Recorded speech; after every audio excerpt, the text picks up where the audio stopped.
नमस्कार, आप देख रहे हैं सवाल आपका और मैं हूं कायनात अंसारी। कोरोना से बचाव के लिए देश को जिस वैक्सीन का इंतजार था वो खत्म हो चुका है। 2 वैक्सीन को डीसीजीआई की मंजूरी मिल चुकी है। इनमें पहली है सीरम इंस्टीट्यूट द्वारा उत्पादित ऑक्सफोर्ड यूनिवर्सिटी की एस्ट्राजेनेका और भारत बायोटेक की Covaxin.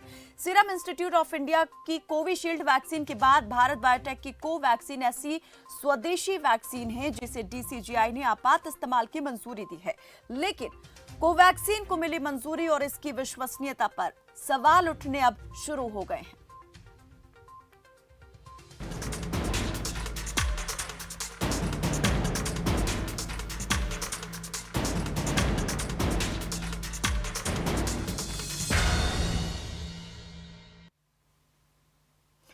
Drug controller general of India ने रविवार को सीरम इंस्टीट्यूट द्वारा उत्पादित की जा रही ऑक्सफोर्ड यूनिवर्सिटी, एस्ट्राजेनेका और भारत बायोटेक की कोवैक्सीन को मंजूरी दी। वैक्सीन को मंजूरी मिलने पर प्रधानमंत्री नरेंद्र मोदी से लेकर विश्व स्वास्थ्य संगठन तक ने बधाई दी। पीएम मोदी ने वैज्ञानिकों की मेहनत की सराहना की और उसे आत्मनिर्भर भारत की तरफ एक और कदम बताया। पीएम ने इसे एक उत्साही लड़ाई का निर्णायक मोड़ बताते हुए कहा कि हर भारतीय को गर्व होगा कि जिन 2 वैक्सीन के इमरजेंसी इस्तेमाल की इजाजत दी गई वो भारत में बनी है। एक तरफ सरकार स्वदेशी वैक्सीन को मिली मंजूरी पर खुशी जाहिर कर रही है तो वहीं विपक्षी नेताओं ने वैक्सीन की विश्वसनीयता पर ही सवाल उठा दिया है। कांग्रेस नेता शशि थरूर से लेकर जयराम रमेश तक ने भारत बायोटेक की देसी वैक्सीन को मंजूरी मिलने पर चिंता जाहिर की है। कांग्रेस नेताओं का कहना है कि अंतरराष्ट्रीय मानकों को किनारे रखकर वैक्सीन को हरी झंडी दी गई है जो खतरनाक हो सकता है। वरिष्ठ कांग्रेस नेता और पूर्व केंद्रीय मंत्री शशि थरूर ने ट्वीट कर कहा कि कोवैक्सीन ने अभी तक फेज 3 का ट्रायल पूरा नहीं किया है। इस्तेमाल की स्वीकृति समय से पहले दी गई है जो खतरनाक हो सकती है और जब तक इसका ट्रायल पूरा नहीं हो जाता इसके उपयोग से बचा जाना चाहिए। वहीं दूसरी तरफ पूर्व केंद्रीय मंत्री और कांग्रेस के वरिष्ठ नेता जयराम रमेश ने भी भारत बायोटेक की वैक्सीन कोवैक्सीन को परमिशन देने पर सवाल खड़े किए हैं। उन्होंने भी ट्वीट कर कहा कि भारत बायोटेक पहले दर्जे की कंपनी है लेकिन ये हैरान करने वाला है कि इसकी वैक्सीन कोवैक्सीन के लिए फेज 3 के ट्रायल से जुड़े अंतर्राष्ट्रीय स्तर पर स्वीकृत प्रोटोकॉल संशोधित किए जा रहे हैं। स्वास्थ्य मंत्री डॉक्टर हर्षवर्धन को स्थिति स्पष्ट करनी चाहिए तो विपक्ष के नेताओं ने इस पर सवाल खड़ा कर दिया है। कहा है कि ट्रायल पूरा नहीं हुआ है लेकिन ट्रायल पूरा होने से पहले ही इस्तेमाल को मंजूरी दे दी गई है। इशारा उनका साफ है कि कहीं ना कहीं मामले का राजनीतिकरण जो है वो होते हुए देख रहे हैं कि सरकार कहीं ना कहीं हो सकता है कि श्रेय लेने के लिए ये सब कुछ कर रही है। लेकिन सवाल बेहद गंभीर है, विषय भी बेहद गंभीर है तो आज इस पर करेंगे चर्चा। लेकिन उससे पहले हम डाल लेते हैं उन सवालों पर नजर जो इन शक्कों शुबात के उठने के बाद इस खबरफाज ने भी अपने मंच से उठाए हैं। स्वदेशी वैक्सीन के इस्तेमाल पर क्यों उठ रहे सवाल? स्वदेशी वैक्सीन के इस्तेमाल पर सवाल जो उठ रहे हैं, आखिर क्यों उठ रहे हैं? विपक्षी नेता इसको लेकर सरकार पर क्यों निशाना साध रहे हैं? कोवैक्सीन को मंजूरी, सियासत क्यों बना रही दूरी?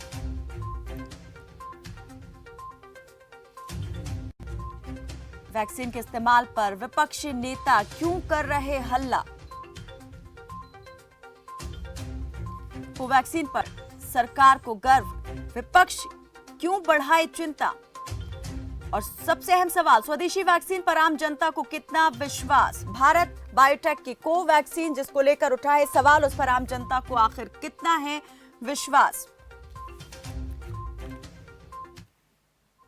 तो वैक्सीन पर टेंशन जो है वो बढ़ता जा रहा है। सियासी गलियारे में ये टेंशन साफ दिखाई दे रहा है लेकिन आम जनता इसे लेकर क्या सोचती है, इस पर आप भी अपनी राय दे सकते हैं। हमारे साथ इस कार्यक्रम में जुड़ सकते हैं। लगातार टीवी स्क्रीन पर कार्यक्रम के दौरान नंबर फ्लैश होते रहेंगे और इस दौरान हमारे साथ जो विशेषज्ञ हैं वो जुड़ गए हैं। Doctor lieutenant general Ved Chaturvedi हमारे साथ जुड़े हैं जो कि सीनियर कंसल्टेंट हैं गंगाराम हॉस्पिटल में, और आदर्श कुमार जो कि एक वरिष्ठ पत्रकार हैं, आप भी हमारे साथ जुड़ गए हैं। बहुत स्वागत है आप दोनों का ही हमारे साथ इस कार्यक्रम में जुड़ने के लिए।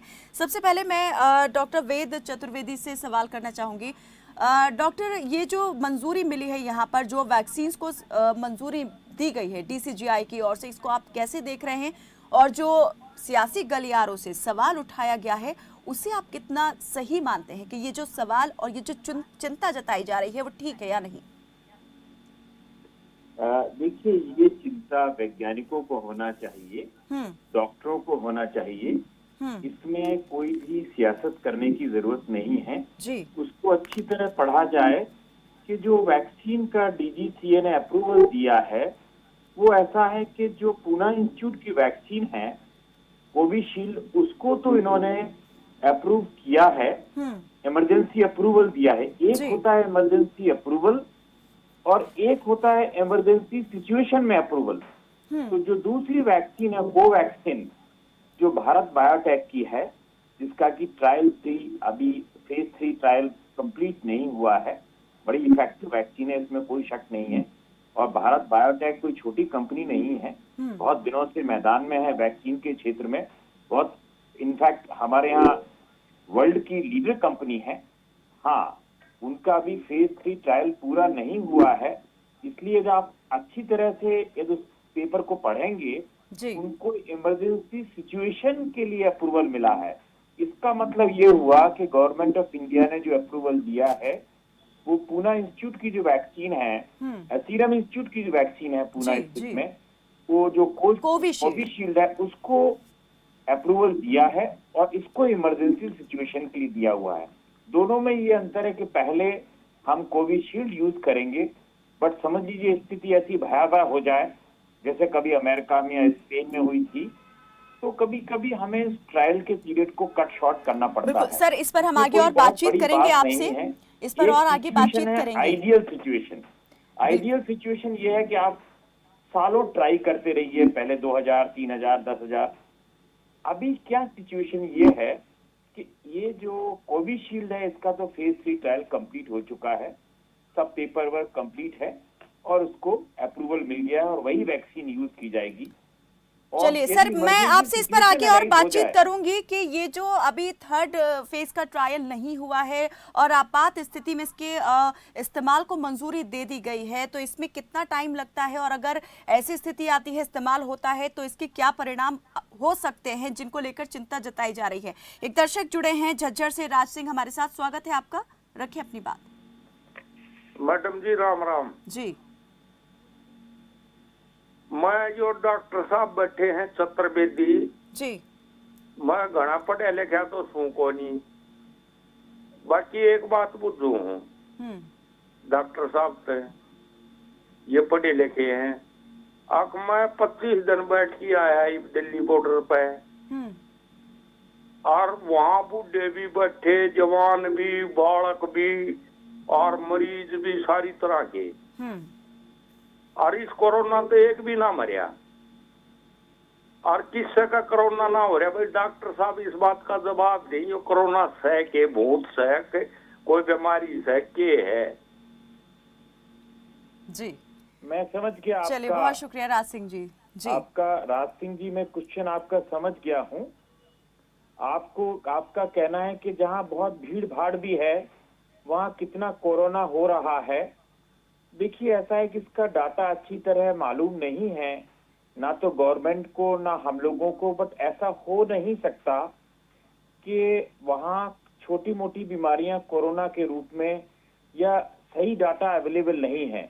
बट आपका क्वेश्चन बहुत सामयिक है कि इसको पता लगाना चाहिए कि जहाँ बहुत भीड़ हो रही है वहाँ कोरोना कितना है। सबसे बड़ी बात, मास्क भी किसी ने नहीं लगाया हुआ है, वहां पर कोई मास्क भी लगाकर नहीं बैठा है उधर है। तो देखिए, कोरोना तो है ही, इसमें कोई शक नहीं होना चाहिए कि ये पेंडेमिक वर्ल्ड ओवर है, कहीं कम है कहीं ज्यादा है, ये पक्की बात है। अब मैं आपको बताता हूँ, जैसे बॉम्बे का स्लम एरिया है, वहाँ कोविड कम है, फिर भी तो ऐसा नहीं कि कई और जो फैक्टर्स हैं वो डिसाइड करते हैं। शायद जो पढ़ी लिखी जनता है वो जल्दी डॉक्टर को रिपोर्ट करती है, और जो शायद कई लोग हैं जो किसी उसमें हैं, वो लोग नहीं जाते हैं डॉक्टर के पास, छोटा मोटा खांसी वासी होती है और ठीक हो जाता है। बिकॉज ये तो पक्की बात है कि 100 में से 99 लोग तो अपने आप ही ठीक हो जाएंगे, ये तो पक्की बात है। बट 1% आदमी सीरियस हो सकता है। आदर्श कुमार हमारे साथ जुड़े हैं, वरिष्ठ पत्रकार हैं आप। आदर्श जी, आप किस तरह से देख रहे हैं विपक्ष के जो नेता ये सवाल उठा रहे हैं कोवैक्सीन को लेकर के कि ट्रायल भी पूरा नहीं हुआ और इस्तेमाल को मंजूरी मिल जाना, इसके पीछे आप क्या देखते हैं?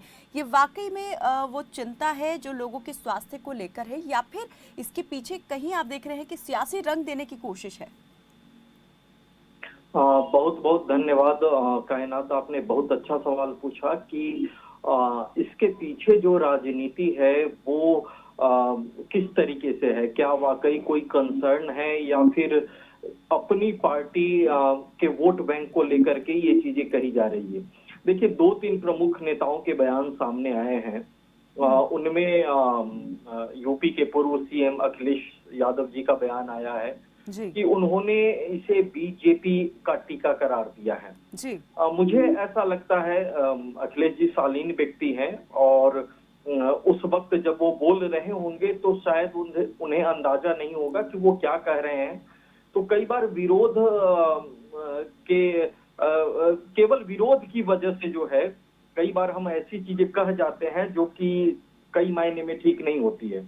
और निश्चित तौर पे देखिए, ये टीका जो है वैज्ञानिकों ने मिल करके बनाया है। निश्चित तौर पर इसमें बहुत सारे लोगों की मेहनत लगी है और ये जो प्रतिफल सामने आया है WHO की सहमति से, या जिसे अब आप कह सकते हैं कि एक राष्ट्रीय उपलब्धि के तौर पे सामने आया है, तो निश्चित तौर पे इस पर हमें गर्व करना चाहिए। और रही बात जो पहला टीका है जो ऑक्सफोर्ड इंस्टीट्यूशन से जो जुड़ा हुआ है कोविशील्ड, वो तो दुनिया के अलग अलग देशों में उसका ट्रायल चल भी रहा है, लोगों को वैक्सीनेट किया जा रहा है। तो उसका तो आप ये मान करके चलिए, मैं देख रहा था कि 4 बजे तक लगभग जो है 18,000 केसेस जो है भारत में, 17-18 हजार केसेस जो है वो आए थे। तो अब जो है एक ऐसी हालत में जहां 18,000 केसेज हर दिन आ रहे हों, तो वहां कुछ न कुछ स्टेप तो उठाना पड़ेगा।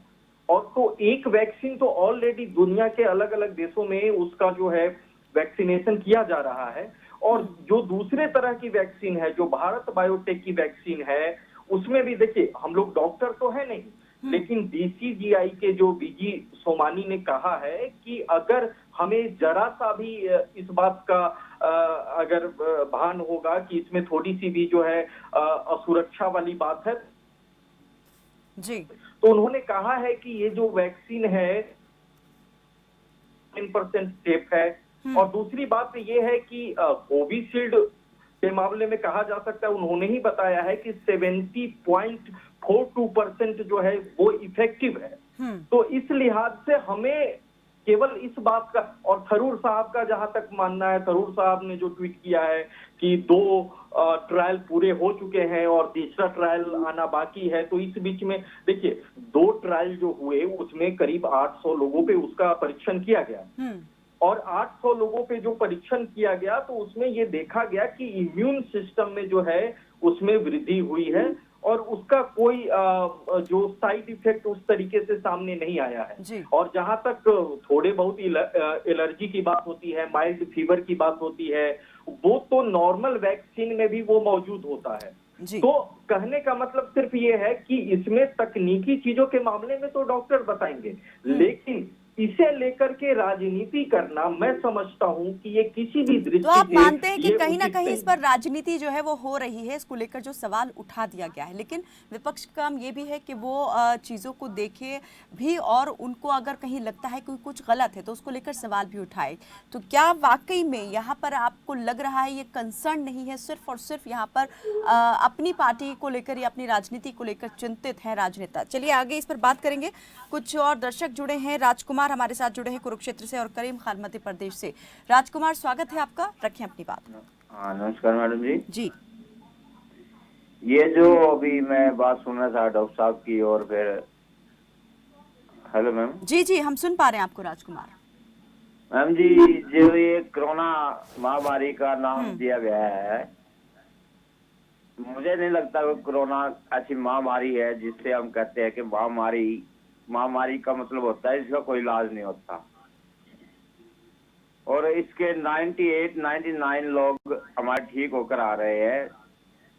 जबकि कह रहे हैं कि इसकी कोई दवाई नहीं है। तो मैम मैं नहीं मानता कि नहीं, ये अब तो आ गई महामारी है वैक्सीन। मैं आपसे ये जानना चाहूंगी राजकुमार जी, जो वैक्सीन बन गई है, कितना उस पर हाँ जी। भरोसा रख रहे हैं आप, कितना विश्वास नहीं है? जी, कोई भरोसा नहीं है। ये एक सिर्फ देश को गुमराह करने की बात है, आम लोगों को गुमराह करने की बात है। चलिए, बहुत शुक्रिया हमारे साथ जुड़ने के लिए। करीम खान मध्य प्रदेश से जुड़े हैं आप, बहुत स्वागत है आपका, रखें अपनी बात। मैं कह रहा हूँ जी, मैं कह रहा हूँ कि जी। राजनेता जो होते हैं, राजनीतिक लोग, इनका स्वभाव ही राजनीति करना होता है। अखिलेश जो कह रहे हैं वो एक राजनीति है, लेकिन इसी प्रकार से यानी तमाम पार्टियों ने कोविड-19 का जो लॉकडाउन का पालन था ये नहीं किया है। जिन शहरों में लॉकडाउन का पालन हुआ है उन शहरों में कोरोना मरीज नहीं है। ये आके हमारे मध्य प्रदेश में देख ले, मध्य प्रदेश में ऐसे कोई मरीज बहुत ज्यादा नहीं है, बहुत कम निकले हैं। लेकिन राजनेता पहले अपनी राजनीति छोड़ के देश को संवारने की ओर अपना ध्यान करे तो कम से कम देश व्यवस्थित हो जाएगा। लॉ एंड ऑर्डर इनका ठीक नहीं है, इनका देश का व्यवस्था ठीक नहीं है, रोड की व्यवस्था ठीक नहीं है। जितने लॉकडाउन में लोग मरे नहीं, उससे ज्यादा लोग हमारे यहाँ एक्सीडेंट में मर जाते हैं। इनको तमाम जगहों पे चिंता करने की जरूरत है। देश में जो वैक्सीन बनी है वो जनहित में है और जनहित को उसका लाभ उठाना चाहिए। आप विश्वास रखते हैं जो वैक्सीन बनी है, जो बनाई गई है वैक्सीन, उस पर आप भरोसा रख रहे हैं पूरा?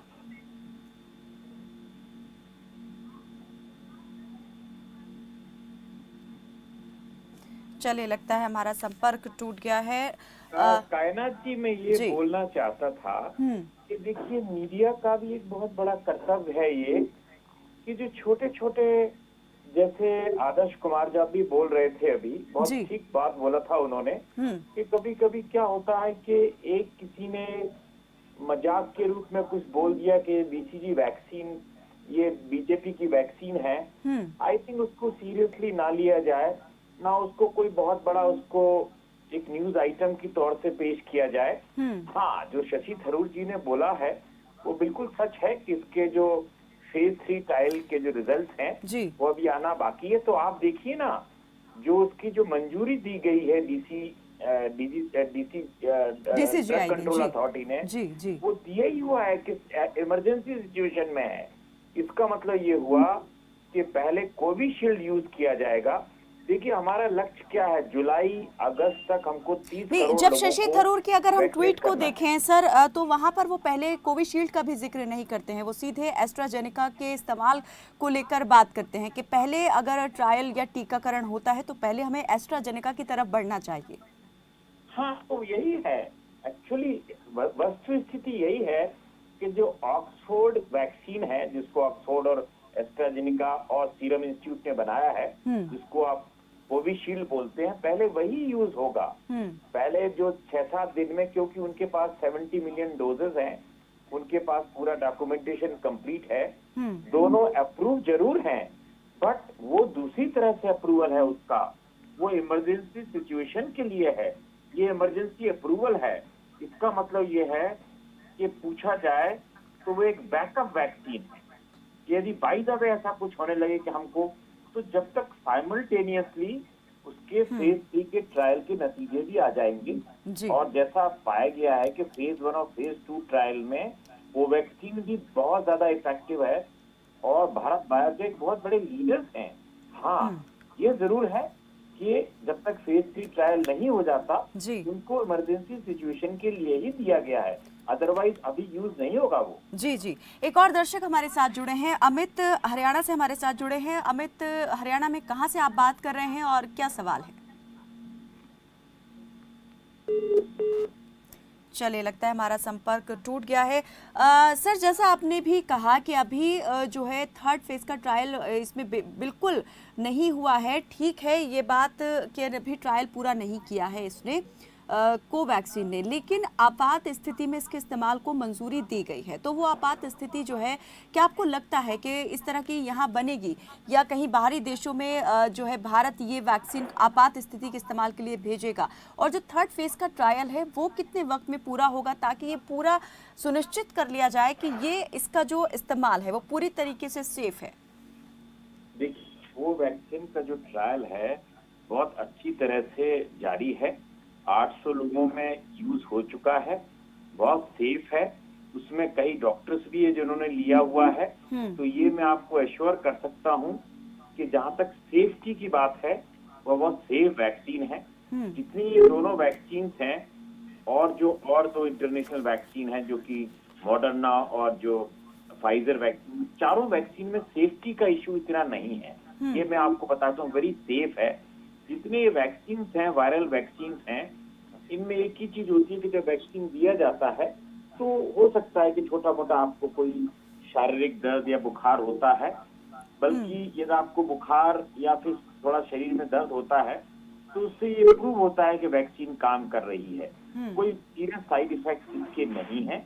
हाँ, इसी केसेस की जहां तक बात है तो हर कोई बोलता है कि किसी का 70% है, किसी का 80% है, किसी का 90% है। बट याद रखिए, कोई भी वैक्सीन जो 50% से ज्यादा इफेक्टिव है जी, तो उसको इफेक्टिव माना गया है साइंस में। हम चाहते हैं कि ये दोनों वैक्सीन यूज हों। जहां तक फेज 3 ट्रायल की बात है, 1-2 महीने में वो भी पूरा कंप्लीट हो जाएगा। और ये सिर्फ इसलिए किया गया है ताकि इंडियंस को, हमको गर्व भी होना चाहिए कि हम भी उतनी उससे वैक्सीन बना रहे हैं। और रादर देन हम उसमें कमी निकालने से, हाँ ये बात जरूर है कि हमने उसको अप्रूवल तभी देना है, फाइनल अप्रूवल, जब फेज 3 ट्रायल कंप्लीट हो जाएगा। बट ये है कि वो हमारे पास एक वैक्सीन है जो हमारे पास एक रिजर्व में है और बहुत बड़ी सिचुएशन होगी जो नहीं आएगी मेरे ख्याल से ऐसी सिचुएशन। इसमें तो मंजूरी देने में आपको नहीं लगता है कि कहीं भी कोई जल्दबाजी की गई है? जो वैक्सीन इस समय अवेलेबल है जी, वो है कोविशील्ड, और उसका उपयोग के लिए गवर्नमेंट ने जो 1-2-3 करोड़ जो हेल्थ वर्कर्स हैं जी, या फ्रंट लाइन वर्कर्स हैं उनके लिए यूज किया है, जो कि अभी 70 मिलियन डोजेस है उनके पास। तो एक बहुत बड़ी चीज है ये। सर मैं यही जानना चाह रही हूँ, कोवैक्सीन की ये जो मंजूरी दी गई है इस्तेमाल को, इसमें नहीं लगता है कि कहीं भी कोई जल्दबाजी की गई है? नहीं, कोई जल्दबाजी नहीं है। बेसिकली क्योंकि ये पैंडेमिक था तो पैंडेमिक में हर चीज का ही मेरे ख्याल से एक वैक्सीन को बनने में 7-8 साल लग जाता है जी। देखिए, मुझे ये मालूम है कि बहुत पहले जो वैक्सीन थे शुरू में 7-8 साल लगते थे। ग्रेजुअली साइंस भी डेवलप हो गई। हम लोग भी जानते हैं कि कोई बहुत बड़ी साइंस नहीं है ये। सीधे हमको जब हमको पता पड़ता है कि भाई एंटीबॉडीज बहुत सफिशिएंट है, उसके बाद ट्रायल का मतलब होता है कि पहले कम पेशेंट्स को दिया जाता है, फिर ज्यादा पेशेंट को दिया जाता है, फिर बहुत ज्यादा पेशेंट को दिया जाता है। आदर्श जी, एक अंतिम सवाल आपसे कि इस तरह के बयान जो हैं, कहीं लगता है आपको कि ये जो टीकाकरण अभियान चलेगा, ये जो टीकाकरण होगा, इस पर असर डाल सकते हैं या डालेंगे? बिल्कुल, निश्चित तौर पे देखिए, मैं हमेशा कहता हूँ कि चाहे वो किसी भी पार्टी के नेता हों, उनकी एक जिम्मेदारी होती है। उनकी एक जिम्मेदारी है कि 2-3 ऐसे मसले होते हैं, चाहे वो राष्ट्रीयता का कोई मुद्दा हो या फिर स्वास्थ्य से जुड़ा कोई मुद्दा हो, तो ऐसे मसलों पर राजनीति से उन्हें बचना चाहिए। नहीं तो जनता दिग्भ्रमित होती है। जैसे अभी कुछ सवाल आ रहे थे, बिल्कुल, बात जब स्वास्थ्य की आ जाए तो वहां पर सिर्फ और सिर्फ लोगों के स्वास्थ्य को लेकर ही बात करनी चाहिए, राजनीति जो है उसमें नहीं लानी चाहिए। बहुत शुक्रिया आप दोनों ही मेहमानों का हमारे साथ इस कार्यक्रम में जुड़ने के लिए। तो कोरोना का तोड़ वैज्ञानिकों ने भले ही खोज लिया हो, लेकिन जोड़ तोड़ के फॉर्मूले पर चलने वाली भारतीय राजनीति भी बेजोड़ है। सियासत असंभव में भी अपने लिए संभव तलाश लेती है। ऐसे में वैक्सीन की विश्वसनीयता पर किया गया संदेह किसे नफा देता है और किसे नुकसान, ये देखना दिलचस्प रहेगा। फिलहाल के लिए मेरे साथ बस इतना ही। आप देखते रहें खबर फास्ट। नमस्कार।